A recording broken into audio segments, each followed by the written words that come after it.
Hi guys! For today's video ay mag-bag raid ako. Dahil may bago akong bag galing America from Bella and Ate Jaisel. This is Tommy Hilfiger. Tama? Video ba daw? Tama na daw ako. Kanina ko pa pinapractice kung paano yung pronunciation niya. Okay? Kakauwi lang nila Ate Jaisel ngayong araw. Tapos, binuksan na rin nila. Tapos, ibinigay na rin nila yung bagong bag. Pisahan na natin ang bag raid. So, first, meron akong salamin para sa mata ko. Dahil, pag minsan, nagsa-cellphone. Ayun. Next, ay, nag-uuga yung ano ko. Oh.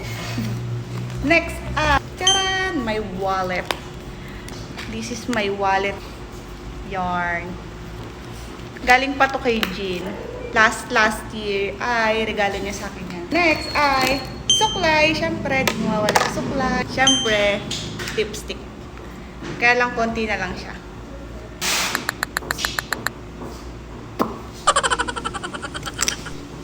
Siyempre, pabango.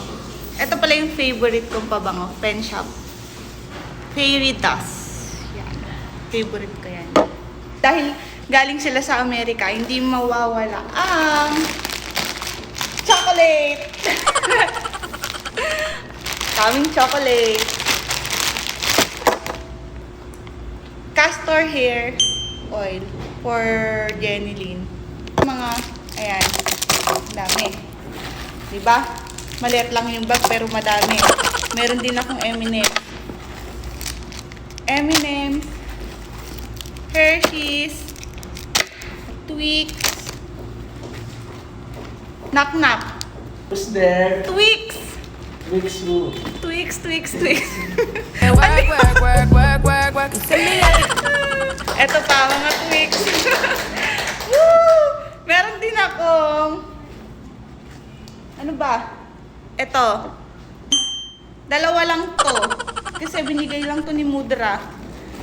Tapos, Milky Way. Tapos ayun lang.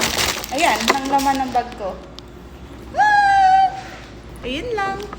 So many chocolate. Next week, malalaman natin kung gaano kataas yung sugar natin. Meron na namang isang magpapa-check ng sugar. So, bye-bye! Thank you!